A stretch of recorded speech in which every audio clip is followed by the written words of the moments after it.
Come on in, come on in. Thank you for hopping on to another Wealth Talk.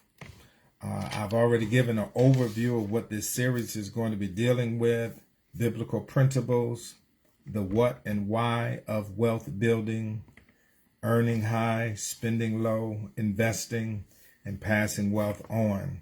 Those are the 6 areas that we're going to be hitting in this series. So we've already talked about biblical principles, and we've started to talk about the what and the why.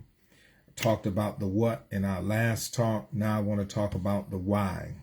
Why do we want or need wealth building? Why do we want or need wealth building? 4 things I want to put on your mind today. First, I believe a good reason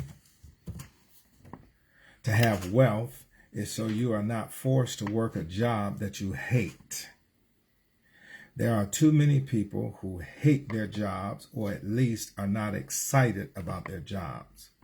When you think about how we spend 40 to 60 hours a week out of 168 hours a week, that's 23 to 36% of our lives on a job. That is too much of our lives tied up in something that we hate or are not excited about. Having enough income from your assets to live on means you don't have to stay on a terrible job. Why would you want to have enough wealth to produce income to take care of your living expenses? One reason is so you can stop doing the stuff you don't want to do, stuff you hate doing, like going to a job that you can't stand. Now, if you love your job, that's great. But if you hate your job, it's wonderful to have some options. Somebody ought to say amen. Second, having enough wealth allows you to have time freedom to do what you love doing. There are too many people who have not traveled enough. They have missed too many special occasions with their family. They have not pursued hobbies or passion projects because they are too busy working on a job. Having enough income from your assets to live on means that you have the time freedom to do what you love to do, such as travel, family and friends, volunteer, serve, hobbies, etc. All right? Too many people spend all their time sleeping, getting up, getting ready to go to work.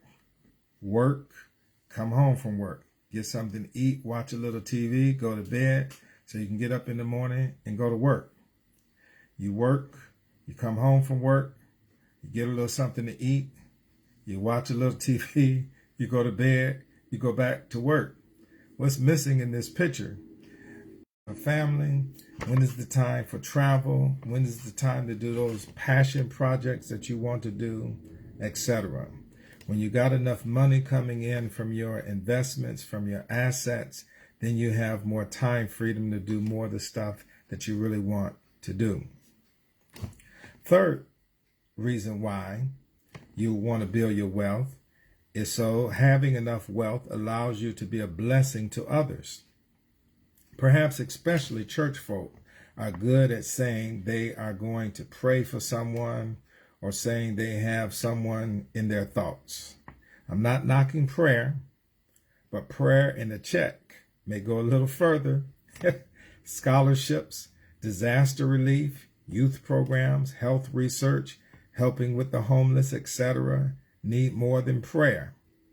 Having enough income from your assets to live on means that you can be in a place of blessing others. Okay?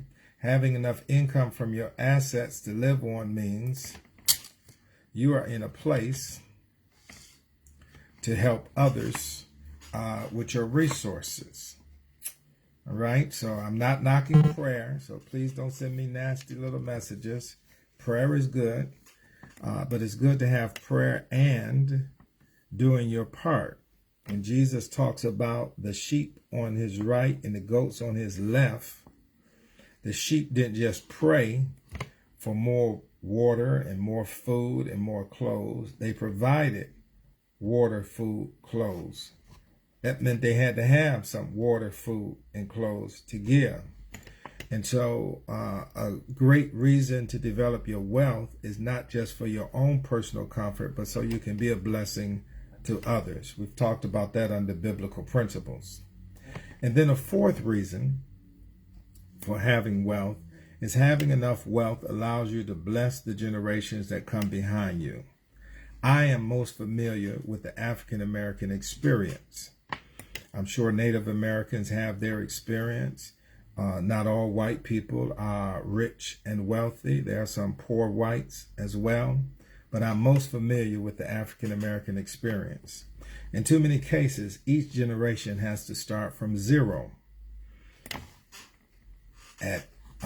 Let's see, I was 17 years old when I left my father's house to go to the Air Force. And when I got out of the Air Force, I had to set up my own housing, blah, blah, blah.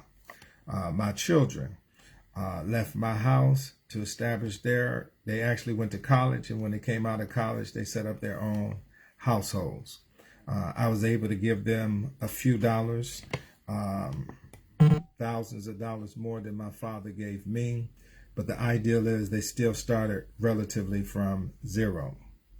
What if you could leave grandchildren to not have to take out student loans and to have a great down payment on their first house? Wouldn't that be wonderful? Think about that.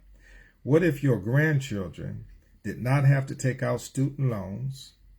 And what if you were able to give them a good down payment on their first home? Now, more would be better, but if you could just do that, think about how much money they could invest in their wealth instead of wasting money on student loan debts and interest, wasting money on renting apartments, etc. All right? And so, in this talk, we looked at 4 good reasons to build our wealth. We can leave jobs that we hate, or at least not excited about. We can have the time freedom to do more of what we love to do. And we can be a blessing to others. And we can bless those generations that are coming behind us. All right? So again, we're just building our foundation. We're going somewhere in this series of wealth talks. So we've looked at biblical principles.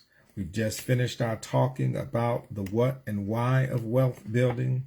And the next thing we want to talk about is earning high. How do we build wealth? One of those principles is you got to earn high. That's what we want to talk about next. Thanks for hanging out with me.